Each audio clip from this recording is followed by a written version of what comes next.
I guess we're starting. My name is Sanya. I'm the founder of Homey Labs. Our first product is Homey, a mobile app for parents and children. So we're dealing with strictly B2C right now. And on this event, what I'm most excited about is we'll be talking about product-led growth with you all, more in terms of B2B. So product-led growth, business methodology where user acquisition, expansion, conversion, retention are primarily driven by the product. This is what Matic wrote for me, actually. And I would actually love for Jasna, Clemens, Puntar, if you could maybe tell us from your experience, explain what product-led growth means to you. Hi. Yeah, I would say it's kind of like you already started. Basically, it all happened in the 80s, when the way products were sold, enterprise products were sold, they were usually sold to CTOs.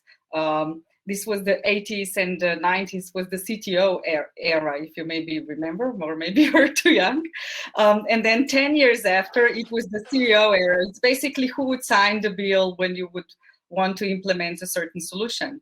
What happened in the past 10 years, as you've probably seen, is products started actually to spread bottom up. It's the way how what happened with Dropbox or Slack.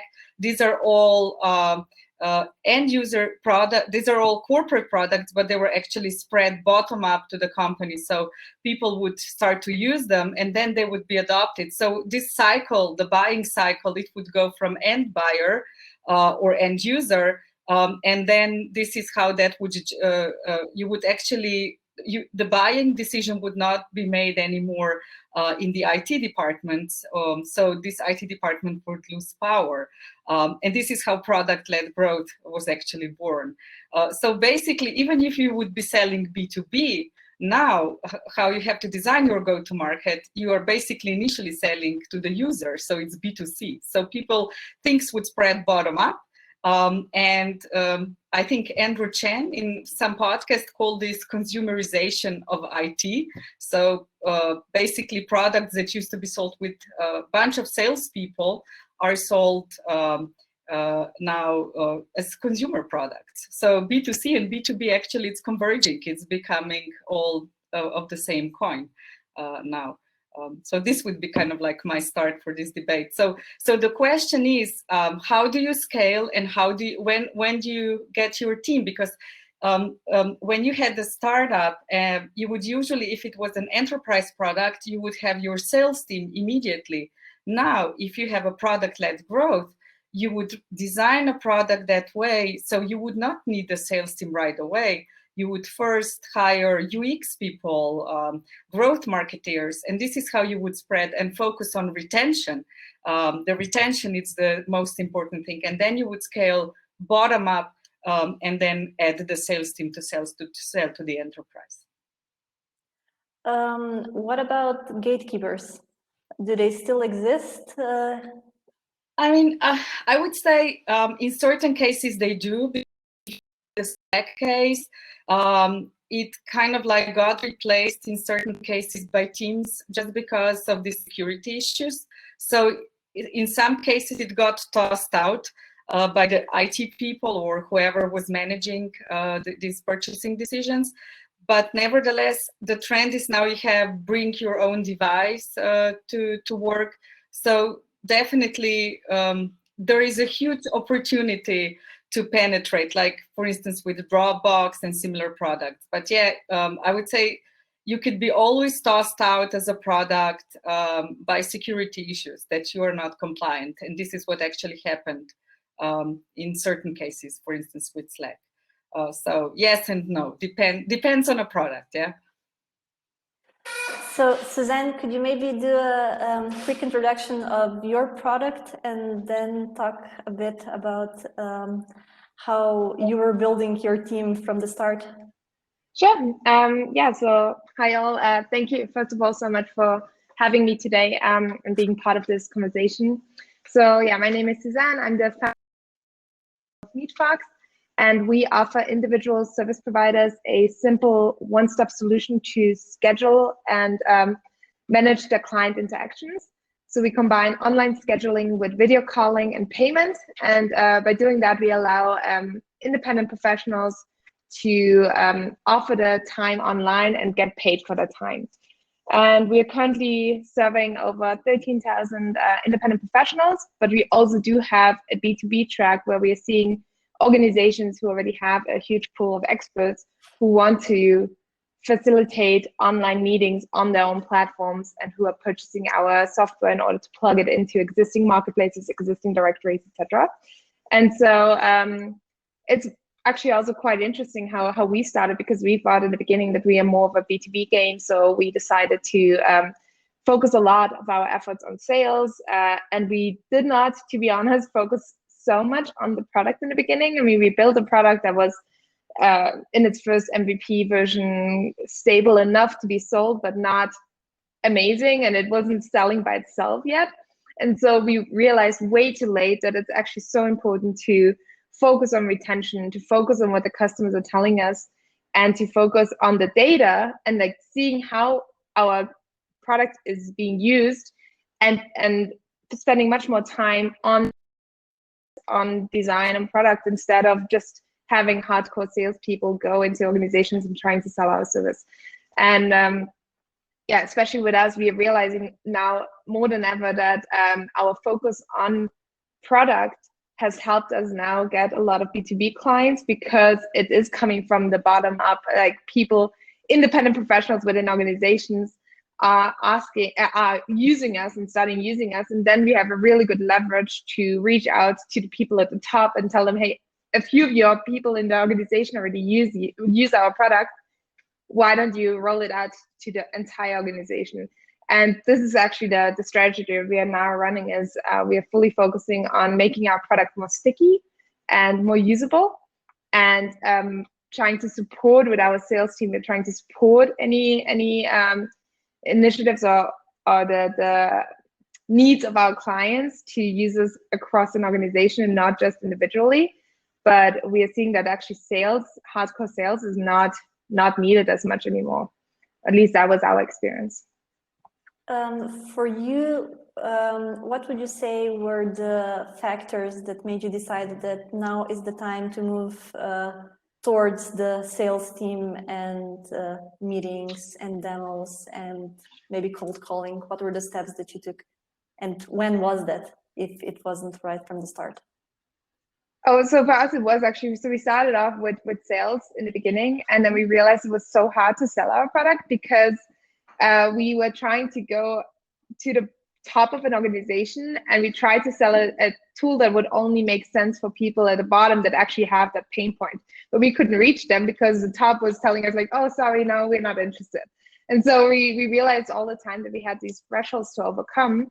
And at the same time, we've had people at the bottom of an organization starting using our solution, but oftentimes they had troubles actually rolling it out because they had security concerns, or the organization wasn't so happy that they were using a different tool. I mean, we are on top of that also offering video calling. And so a lot of organizations were restricting video calls to Zoom or Teams or whatsoever. They would not want employees or the people in the organization use other software. So we had like issues on both sides, at the top and at the bottom. And we realized after a while that so at the beginning of our, when we started with MeetFox, we were not tracking any of our data. Like we knew how many people signed up, but that was about it. So we had no idea who our power users were, what makes them become power users, what kind of activities do they have to do, what kind of profession are they. And so tracking the data helped us create a product that in turn was helping us become, as a product, more sticky and more relevant for our client base. And through that, because we are now, I believe in some target groups, super relevant and people love us in certain areas, now we have a really good leverage to also do sales to assist those efforts and to help us like grow across an organization from bottom up, basically. So how did you address those security concerns? So this is the same thing that Jasna also mentioned, that those security teams are often the gatekeepers.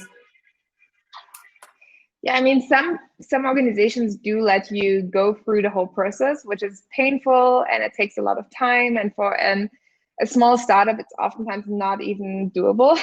But we went through this whole security process with a few companies, and with others, you just don't even get that. They're just like, oh, sorry, we're just using these five tools and that's it. And we are not looking at any more.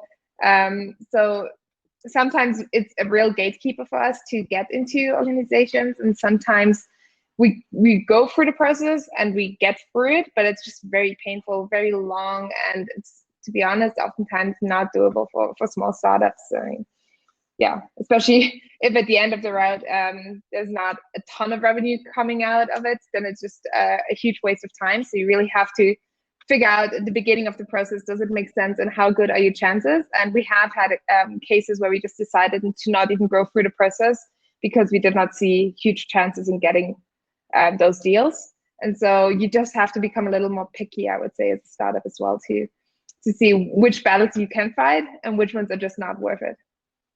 At least that was our experience.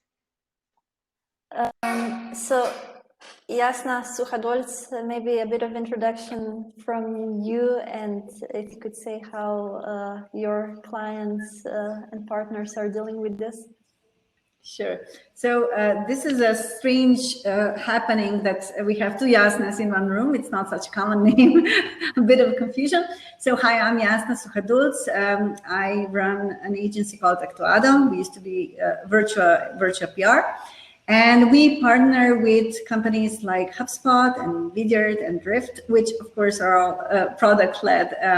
They have product-led growth. So first of all, the experience, I think my first experience was actually with HubSpot, not even sure how many years ago, with their website grader. I don't know if you all know it, but if you Google website grader, you would get a tool. You would enter your URL. I think it still works. I didn't check, but I think it still does. And after you enter the URL, it would tell you what you should change on your website, like SEO and technical stuff and content and things like that to improve. And this is actually one of the channels how they grew. Obviously, also with the freemium model that they have, the free CRM. We still see our clients, a lot of the clients already know obviously about HubSpot because we helped them onboard. And even before they approach us, they already know about HubSpot. And I would say HubSpot is one of the really good examples how they empower also the internal champions, because what Susanne and Jasna mentioned was also that you work with people, and sometimes people who are actually on the ground, actually working on the product, that you can help them solve a pain point. These are the people that you have to empower, because they don't necessarily, or I would say a lot of the times, they don't really make the decisions, but they can be sort of internal influencers, or whatever we call them, internal champions. And if you help them, understand the value, then it gets easier. I wouldn't say it solves everything, but it gets easier to get to the decision maker. To the decision makers. And we also see that with our clients, a lot of the clients have a product that first a person would test. It would not be something that they would approach the company. They would, but they are more successful if they help the individuals. So it's more B2C if they help them be better. And I would say one of the examples would be also, I don't know, Slack, ClickUp, for example, Zoom also. I've been using Zoom now I was thinking whether it's 3 or 4 years, when it didn't explode yet. And that's the reason why we bought it. We had, in our company, we had for 6 months probably the free version, and then we upgraded because I hated the fact that it would blink after 45 minutes that I cannot use it anymore. And now it's not just me, it's practically everyone has their own account. So I digressed. It's similar with the companies that we help, that we try to empower the internal influencers, and that we also use the tools, and these are actually the tools that we're talking about, like HubSpot, like Vidyard, especially HubSpot with the smart content. So we don't have to, not everyone sees the same content, and that also helps you grow, because you can show the content that's really relevant at a certain time to a certain person, and you help lead them. Because I think one of the main things in product-led growth is how to help them, how to help the potential clients be more empowered, and also to help them, to guide them to see the value. Because if they don't see the value, then it's not going to happen that they would pay for more. You mentioned empowering the internal champions. That would be the end user or somebody else? No, that's usually the end user, usually the expert in the field. It could be, for example, in a company, if I compare it to a product that you would know, like Slack or something like that, it could be someone that's really interested how to make things better in terms of communication. So it could be someone in internal comms or a team lead, that they would first test it out. And if you help them see the value, then you have the potential to speak to the organization to actually sell directly. But I wouldn't say that you don't need sales. It's just maybe a different role, and it's for companies, or so it's for, not for companies, it's for situations where you need to explain more, where you have that, especially in big organizations, in enterprise environments, it's really hard that you would sell directly. So you would probably speak to not just, it's procurement process, so it would take a lot of time, and you need not only salespeople, but also consultants, or however you call the people who actually know the product in the company. Could you maybe give us some examples of this? How would you empower the internal champion? Sure. Well, we start with the basics. So really getting to know the personas. So who these people are, what they need, what their pain points are. We first do the buyer journey for each of those personas. So it's really basics of inbound marketing, to be honest. It's not a rocket science. But you need to be really diligent with it. And if you're not basing this on real data, because a lot of the times the customer, our client, they don't have the data. They only have, hearsay, and they have anecdotal data, and they think they know. So we do what we can with the data that we have, but then we test it. And a lot of the times, the test shows that we were not completely off track, but not necessarily, they or we did not necessarily know really well the clients in the beginning. So we basically track them, of course, with their permission. We see what they download, the webinars they attend, the checklist they download, the guides they watch, things like that, the videos they watch. And then based on that, we tailor the content. And it's a lot of work. A lot of the times the companies think, it's not, but it is, be it internally or with the help of the agency, but usually it's a combination of that. So it's really, I would say, common sense approach, but really in the basis, in the center is the customer, and really knowing them a lot, really well. So related to this is a question that we got in the chat about the instrument that is best to get feedback from the end user, so to get actionable feedback, quantitative and qualitative approaches. Well, what we often do is that we have questionnaires, and we do some in-depth interviews with the existing clients, or maybe the client, or so the customers of the client. So maybe the client already did that. If not, either we would do it.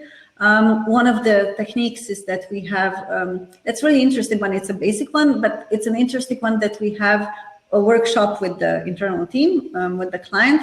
And usually, and I already say that up front, so that they're not surprised, usually there is I wouldn't say necessarily a fight, but they don't necessarily agree. And it shows how little we talk about our clients or our customers, potential customers, because when we get the group together, people in the, I don't know, development or in sales or in marketing, or maybe they have a special digital marketing department, they don't necessarily see as the same, you know, the same person. So our job as facilitators is that we get the we get the persona with the common ground, and so basically the techniques are the main research techniques. So it could be questionnaires, interviews, also the sort of workshop or panel discussion.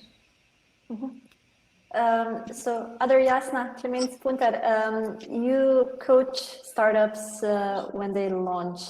What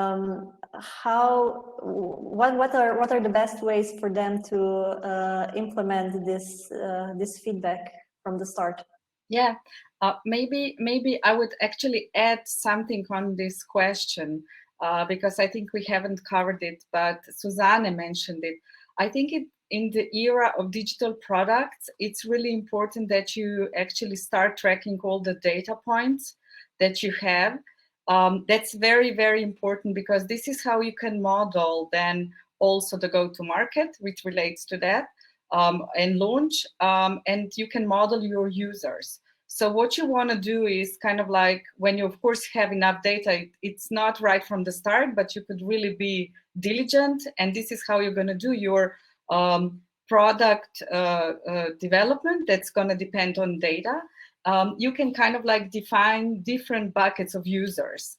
This concept has been actually initially used in gaming, where you have, you know, the whales, people who are playing heavily, but you actually don't make the most money of the people who use all your features. You would probably make it from the next bucket who are using some of your features. And because if you're building a digital product, then you can backtrack who these users are. And then you can actually, this would be the quantitative approach, but then you can do in-depth user interviews and you can try to find out more. So for instance, in the company that I worked for, OneTap, this is how we modeled our go-to-market. We did user segmentation, and then we actually research with our UX research team, and we asked these people what they consume, and then we formed hypotheses how we're going to do go-to-market, and how we're going to approach similar segments on different markets. So this is actually something that is done completely the opposite that what we were learned, I would say, in school, or it's the vice versa approach, how you go about it. And coming back to your question, I mostly coach people who have, unfortunately, but this is where they get most value, people who have a product first mentality, like engineers who love to build something, but they really haven't set up a hypothesis and validated this hypothesis for whom they build that. So my job would be actually, that's why I kind of like called myself a go-to-market designer, because we would go back to Scratchboard and kind of like double check if the segments they said they are building. So we are not at personas yet. We are even one step before that. If this is really what they're building for, and then we try to validate that hypothesis through insights, through interviews. It's really important to start with these insights, and that the founders have this culture of doing insights. I don't know, probably if you heard that in Silicon Valley, the startups that are VC funded, one of the KPIs is actually how many insights per week you do. So this is a really important metric. I would say in Slovenia, this is not, in a lot of cases, it's not such a good habit. People would keep track of this data, but this is how you combine your digital data, and it's usually from a scaling perspective, it's probably the most important person you hire, maybe even before the product marketeer, if the founders take the function of marketing and product marketing, it's the data guy, because you really want to have these things in order. So that's kind of like the takeaway. Did I miss any of No, this is the thing I was looking for. Ida, could we maybe get an introduction from you about your product and how customer feedback helped you build what you're doing? Okay. Hi, Sonia. First of all, thanks for having me. We in Arvio, we provide real estate experts with tools to make their life and work easier. What we do, we gather data from different sources, and then we derive the information from the data. So in the end result is we can do evaluation of basically any real estate in a couple of seconds. So this is not something that sells, I can tell you. We tried. It's not selling, because I was listening to Suzanne and Jasna, and I think I can relate. I come from banking, and we started, my first idea was that we will do a mortgage on a click, but you step on too many toes. So you have to back up a little bit, listen to your customer. And as Suzanne mentioned, as we discovered that we're gonna need at least 2 years to sell to the first bank, we offered our product to actually real estate appraisers and today to real estate agents. And that's a much shorter selling cycle. So this is basically what we do.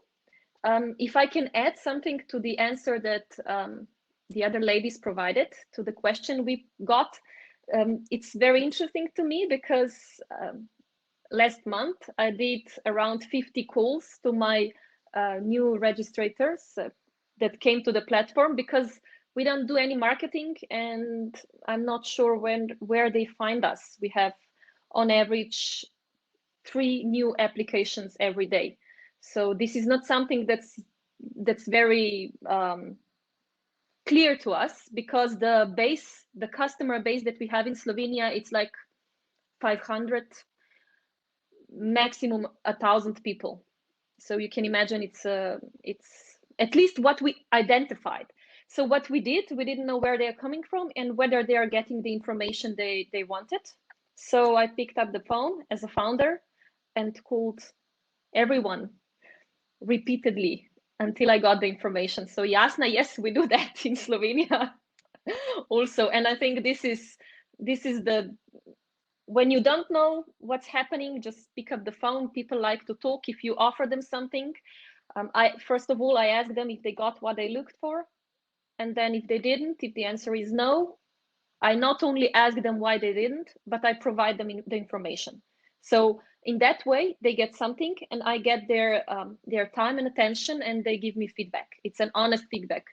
For example, we discovered that more than half of new registers on our platform didn't even know how to use it.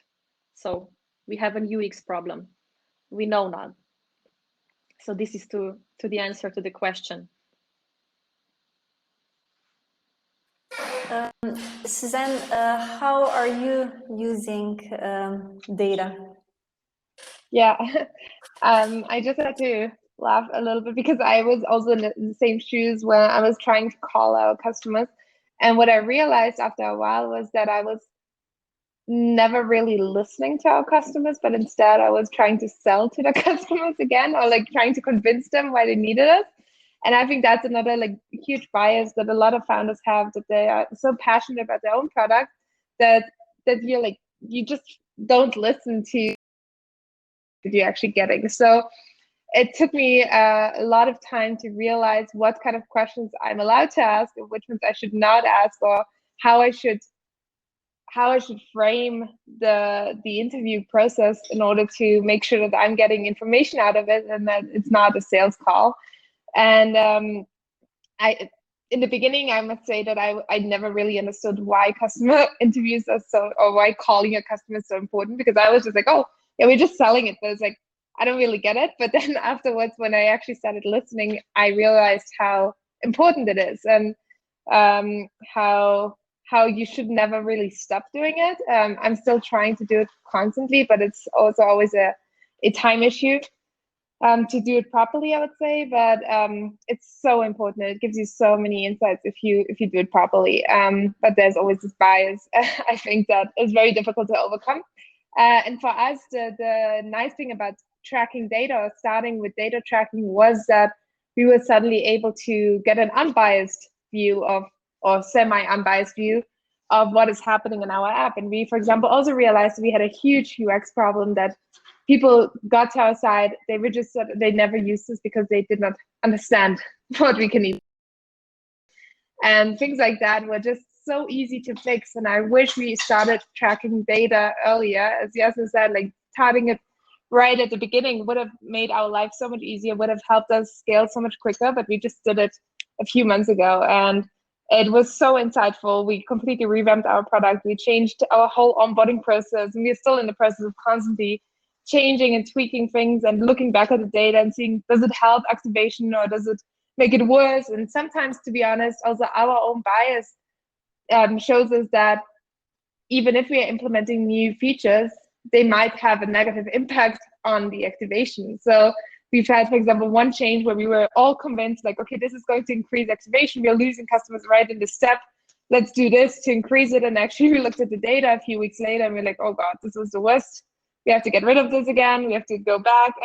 So looking at the data is the most insightful thing. And I think creating a culture where you constantly look at the data, have the whole team on board, have everybody understand how to look at the data, is really helping with everything from the product decisions to design decisions, but also to marketing and sales decisions. It's really, really important.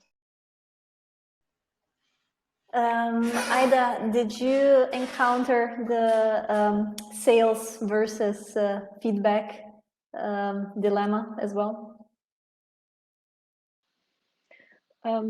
I did maybe a year ago, but this time I knew what I want to get from the conversations. So I really, like Suzanne emphasized, I really focused on, first of all, delivering what they want, and then figuring out the things I want to know, like where they found us, what they didn't find, where didn't they find the information, why was it, where were they stuck in the platform. So it wasn't an issue this time, but it was at the beginning. Yeah, you just call them and try to convince them why you know you have the product they need, which is not why you're calling, right? With such a small potential user base, probably the selling is also a lot of one-on-one conversations. Did you get into the trap of too much tailoring of your product based on one person's feedback? Yeah, I think we did at the beginning. We are still developing the product, because I think this is something that it's an ongoing process, right? It will never stop. We do sell one-on-one, and the enterprise clients, we have this sort of a mix. With enterprise clients, there is always an issue of adjusting the software to meet their needs. But because they can pay it, it's something we can afford. It was more of an issue at the beginning when we didn't understand, and I'm not from sales. Everything I got back, what one person wanted, I thought, oh, this is it, we need to do this. So it was an issue, yeah. I think we are getting tougher now. We don't concede to everything that others tell us. Now, when we do changes in the product, we always verify that the change is something that makes sense with at least a few other customers. So we have some contractual users, and we send them an example of how that would work and ask them whether that is what they need. And then based on that input, we decide whether we're going to implement the change or not.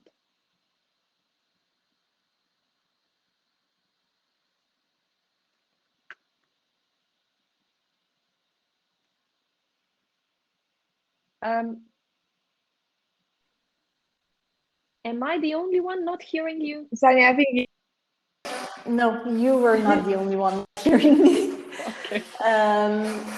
I wanted to ask Jasna Clemens, because you mentioned that you work with developers who don't yet have the clear idea about who their customer is, about this relationship between feedback and tailoring, and so product versus marketing.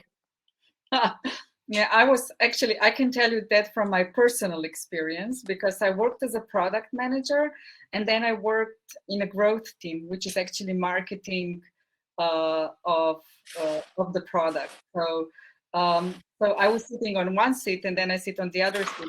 And when you are scaling, when you get more people, then you have to align which features are you going to build and what is more important. So who's more important, the product people or the marketing, the growth people?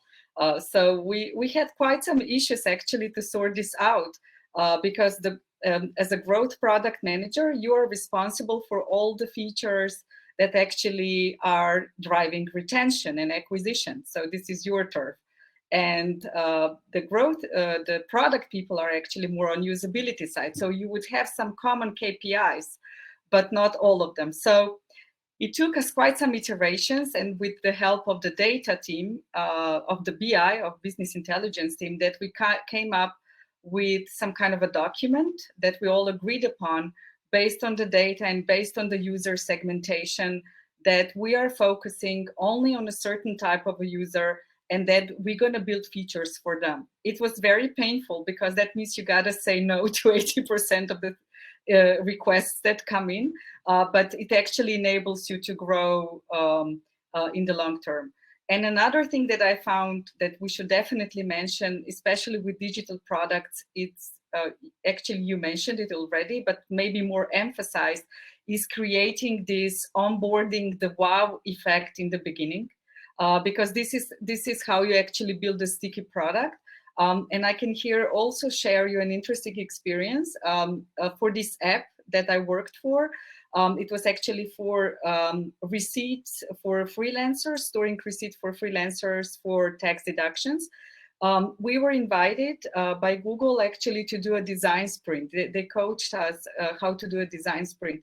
And there was only one little problem that we focused on design sprint, and that was only the onboarding. So we tested whether we should put, we had a freemium product, and then we tested whether we should put people on freemium and then upgrade them to a paid product, or we should implement a freemium only for 14 days and then upgrade them to the paid version. So it means in these 14 days, you got to design a product like that to upgrade them quickly, and you have to show this wow effect immediately. And this is where the growth team or the marketing team, the acquisition team, and the product team really have to work hand in hand.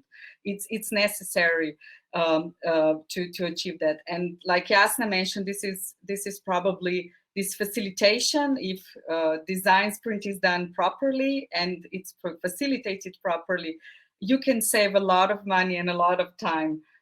And do it right already quickly, because it only takes 3 days to do a proper design sprint, or maybe okay with preparations a few weeks before, but this is like a massive alignment.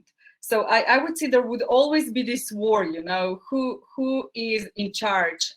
Is it the product people, or is it the growth or the marketing people? So if you are from a tech company, you know who's in charge, unfortunately. It's not the marketing people, it's the engineers. And if there is no mentality that things are data-driven, then people from marketing suffer. But if you are able to kind of like change or twist that mentality, if there is not from the start, then the product people, aka the engineers, the software development people, they see that actually they are missing a mark. That's one of the reasons, because I was very frustrated with that. I wrote this article, Why a Killer Go-to-Market Always Win, and it's actually a vote against product first mentality, because engineers usually, they have this, we will build a product and the customers will come, and then there's a reality check. It doesn't happen that way. It's maybe in 1 of 1 million examples, but especially now we have all these opportunities to actually build the customer acquisition into the product. We are living in this digital era. So I would say my job now, it's actually to enlighten them, which actually happens quite fast, that they haven't done their homework. So because basically, if you haven't gathered your insights, if you haven't had your hypothesis, you haven't done your homework. And then I'm sure even if you would go to the agency, like Jasna's agency, they would ask you, what is your ICP, like ideal customer profile? And if you wouldn't know that, I mean, even the agency couldn't help you. So this is the basic homework. You gotta know whom you are selling and why, even if you are wrong in 3 months. But just you gotta set a hypothesis. That's the whole point. So Jasna Suhadolc, what changes then when the company decides to scale? What are the obstacles that they have to get through, and how do they keep the focus on the product-led growth? I would say the main issue is if they scale too quickly. So if what Jasna already explained is not done properly, then it might be, the hypothesis was wrong, and then it gets all cluttered, and everyone is doing, they try to fix and communicate a lot of different positioning statements, a lot of different messaging, and it just gets diluted. So I would say the main thing would be that first you need to have, so I don't want to repeat what Jasna said, and then scale, try to see how you can get help from the technology. So one of the things that we've seen quite successful is, for example, chatbots, especially in B2B, not just with Drift, also with HubSpot. I mean, using their products for our customers, because they can serve as concierge, try to guide them. And you can also build that also in the product. So sort of bake it in the product. And it gives you data. It gives you the data that you need to try to see, like Susanne said, when you test it and you think it's really going to work and then it doesn't, the data shows you, and then you need to change it. So I would say being really diligent with first doing the basis right, either getting help or getting, help in terms of consultants or agencies or whatever, or doing that internally, getting people who already did that to help you. But then when you scale, I would say that this would be trying to help also be a lot better and to really test it out. I'm sure that you all seen really bad sort of user flows. One of the ones that I really like is ClickUp. We've been using ClickUp now for a year. I'm not sure, does anyone use ClickUp from this panel? No? Okay, it's a really interesting product. I really recommend it. We've been Basecamp fans for 13 years, so it's really, or 12 maybe. It was a real love, and I still love the company.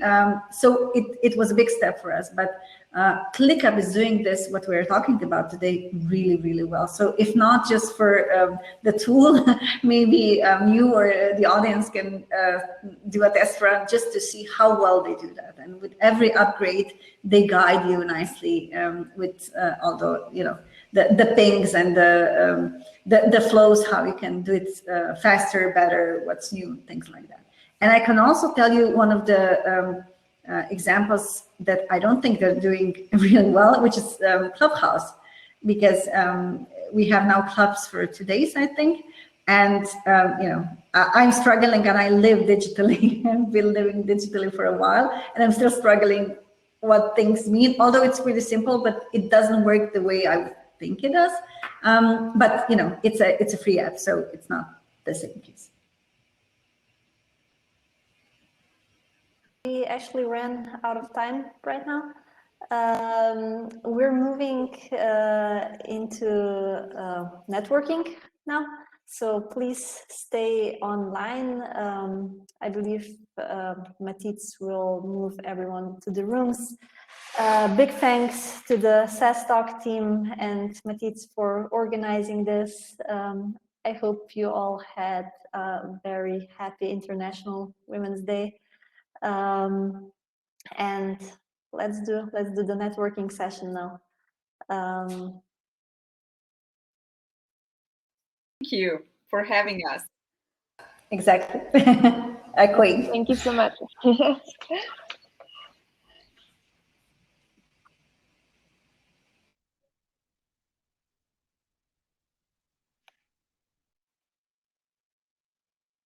Okay.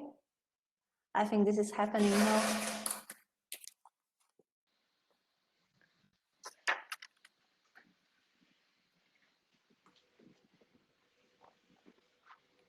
Yeah, and I'm back. Bravo. Once again, thank you. I don't know if you can hear me or see me. I just created the room, so I guess we are moving to the rooms. Please, once again, thank you for joining us today. And yeah, have a happy International Women's Day. Thank you. Thank you so much.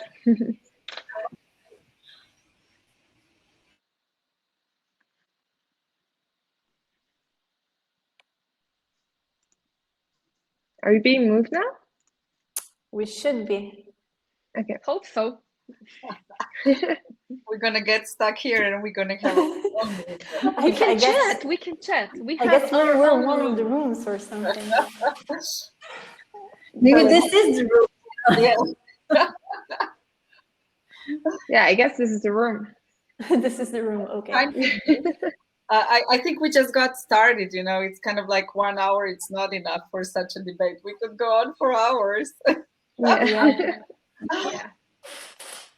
Although I have I to think say, I'm that's really, true, yeah. really missing this kind of events live this year. I'm just returning from my maternal leave in 2 months. And I was hoping to get back into the action, but I believe that this year will be everything online, I guess. Yeah. Mm. Unfortunately, but I mean, you can get good engagement. I run LinkedIn Local. It's a social networking, so it's themed each time differently, and people really grow closer even online. I mean, I would have people who keep coming back, and they got to know each other. So it can be done online. There's another event, this Future Females. I don't know if you ever attended, which is awesome as well, and it's international audience. So I think you can kind of like, I mean, it's not the same, but yeah, you can still come online and connect with people. How did, Similar community. yeah? I wanted to say it's a similar community on Clubhouse, or a lot of communities, but I would say those, I really enjoy it, although I spend too much time. But we also have fire chats, and it's really nice. Well, Matits mentioned that you're big on Clubhouse and a big fan. Yeah, well, I did, you know, I tried not to be there all the time, but I really like it. And I'm hosting each Thursday, I'm hosting fire chats with interesting people, and I really enjoy it. It's it's something I like to do. The important question is, were you there before Elon Musk was? Actually, I was. Winning. Yes, I was. And actually, I was listening to him because it was 7 a.m. Slovenian time. And I listened to him with my son, who just, got up. And he's a big fan, so that was fun. Yeah, I have to admit I was avoiding this Clubhouse because I kind of like knew it's gonna suck me in, and I was focused. So I was talking to you a bit, Jasna, for the past few days, and I've seen you spend quite a lot of time online. So because I want to, yeah, it's addicting. It's addicting, definitely. I don't know if are you active, Asanya and Suzanne? Are you active on Clubhouse? No. I had like a few Clubhouse like speaking engagements or where I was like part of a panel or something, and I'm just like, I don't know, I don't like just having audio. I like seeing people and engaging, and I mean, I'm also, you know, we do video startups, so I'm always for video, and I'm not such a big fan of audio only. But I mean, I like overall the concept of being able to just like drop in and drop out of different conversations and not have it be awkward, but you can just like listen in really quickly and then leave again. And so I sometimes do it like on the side, but I'm not really super active myself. Yeah, for me it's the same thing. But maybe this will come. Yeah. I think having a visual is so important, but it's also maybe who I am as a person, because I also never got into the podcasts at all. So yeah, I'm not an audit person, I think.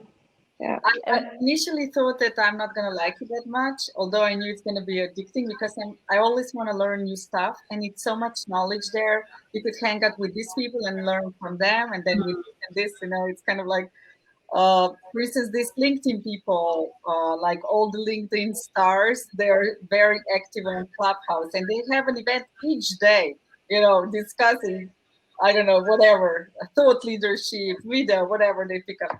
And it's basically, yeah, you could just be there and consume the content because it's so interesting. So, and especially this fear of missing out because it's only in real time, you know. That's horrible.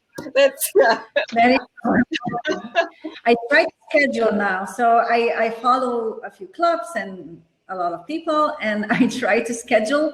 I put in my calendar whatever I think I would like, and then, you know, depending on if I have time, I just take a look. It's a separate calendar. I take a look. I see, okay, at 6 p.m. there's something I like, and maybe I would be, you know, if I go by myself to walk a dog, I would put my earphones in. So it can be sort of a passive thing. But I did listen to a lot of podcasts. I didn't produce any, but I really like podcasts, and I see that as podcasts with the ability that people can ask questions, which can be really nice when you are in a room with, I don't know, Adam Grant or even Elon Musk, obviously, but people that you respect and admire and read their books and listen to their podcast, and then you're in the room. So it's a similar thing like with the conferences when we still had them and when I would travel mostly to the States. And now we don't, and that's sort of second best. It's kind of like a surrogate to that. As good as it gets, I think it's actually quite cool. I don't really mind it. But yeah, you gotta kind of like be careful not to get sucked into.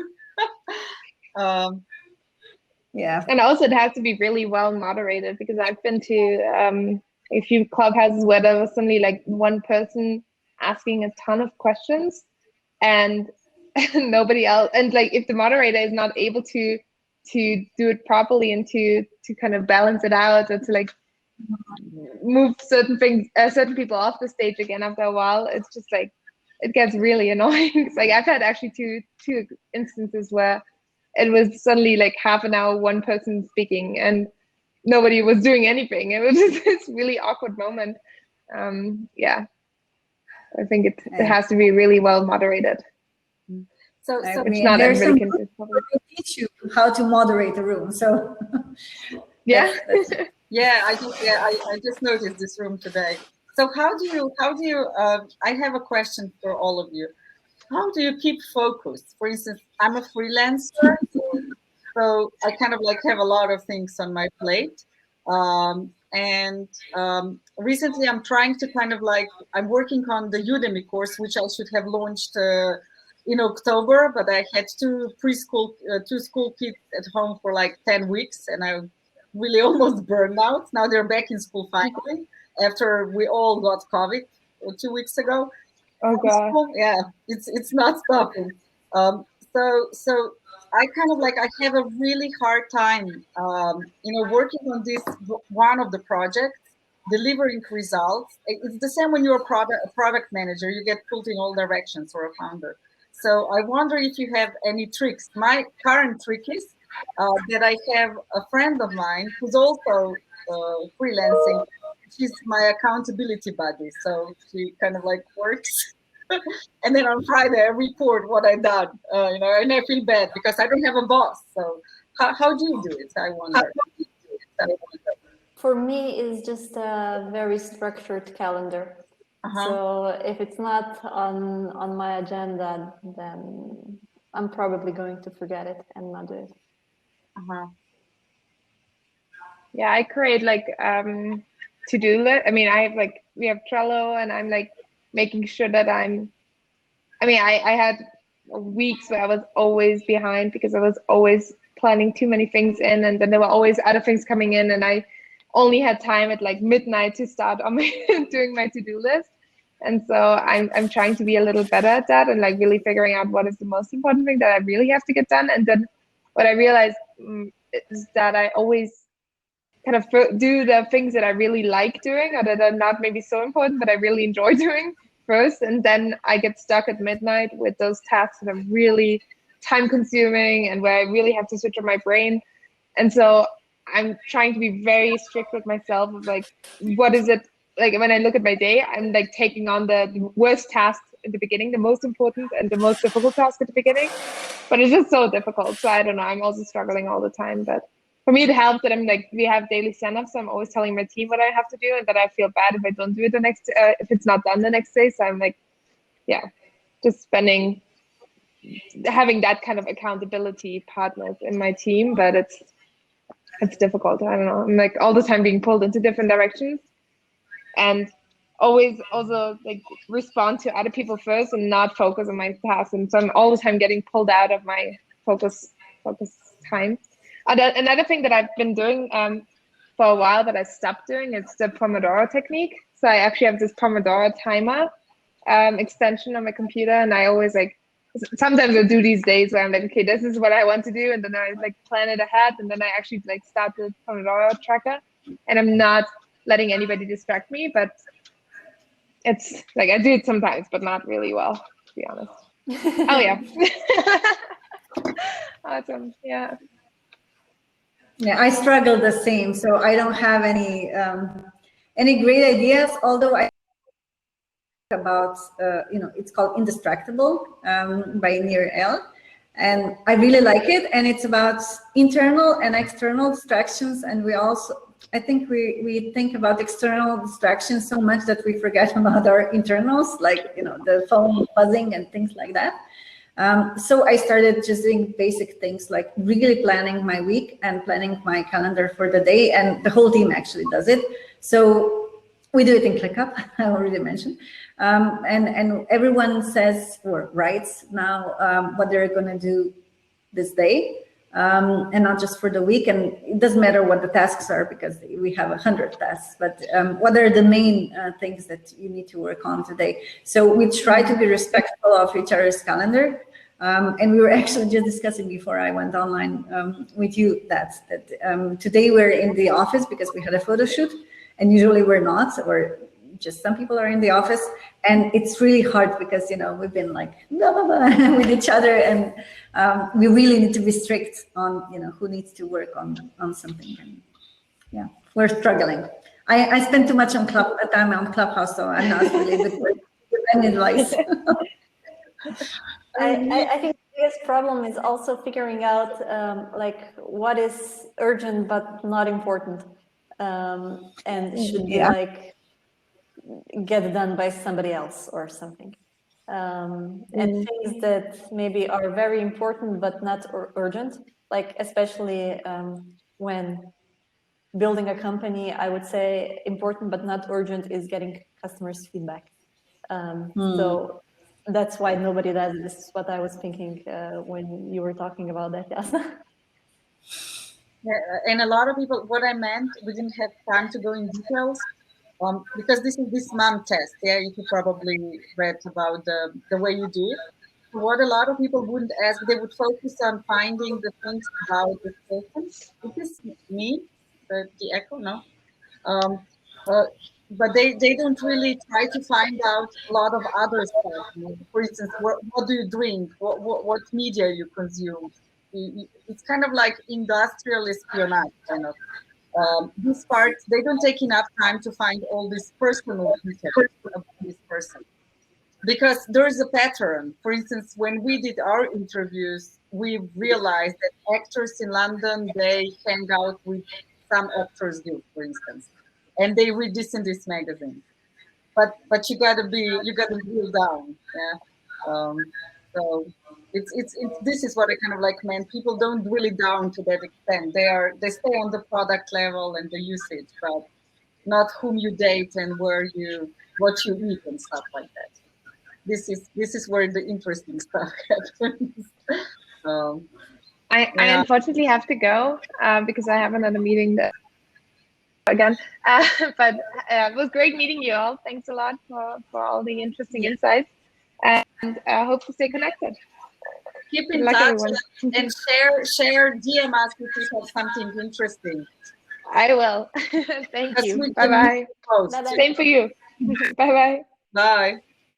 So, zdaj, če hočemo biti socialni, se lahko mogoče joinamo v tele dve sobe, ko so tule še.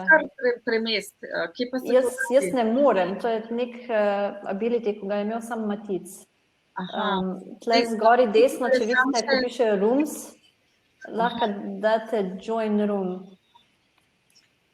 Jaz bom sicer morala tudi iti, ker sem računala do 5:06, ker je bilo tako schedulan, tako da se bom žal mogla upravičiti, ker moram biti čez 10 minut doma. Dom je blizu, ampak se moram do tja prijeti. Ampak hvala za vsaj malo. Evo, z Jasno sem se prvič videla, če lahko temu tako rečem, v živo oziroma tako, da sem malo se pogovorile. Po 100 letih. Don't be a stranger, čez kakšne 2 meseca pade kakšna e-kava, če bomo še v karanteni. Jaz sem si zdaj tako naštela Calendly, tako da... Greste v Sevnico na kavo, ni panike. A ti si pa v Sevnici? Ne, nisem v Sevnici. Sem pa že razmišljala, da bi šla tja na kavo. Ja, se odprt. Imamo tukaj v centru, tako da jo vzamemo, prinesemo šalčke, vzamemo in pa smo v parku, tako da se tudi da. No, ja. Kje srečamo, če pa ne bomo šli pa še na kavo, no? V taki ali drugačni obliki. Zdaj nismo bili na Clubhouse, jasno, zdaj jaz tebi sledim, tako da bom zihar kaj prišla poslušati. V redu, v četrtek imam nov pogovor. Ajde, pa to. Čau. Tanja, hvala. Ja, hvala, enako, čau. Adijo. Sanja, kam moramo pa zdaj, jaz pa še imam čas, ker sem se vseh znebila. Tle gor desno, ko ti piše chat, attend these rooms. Ja. Pa klikneš na rooms, pa odpreš. Room. A pa so zdaj mi dve room ena ali pa, zdaj, Ne, zdaj to so ljudje v teh dveh sobah. Join room. Ok. A greva v različne, a greš ti v ena ali greš v dva? 5 ti v ena, grem jaz v dva. Ajde, dober, čau. Čau.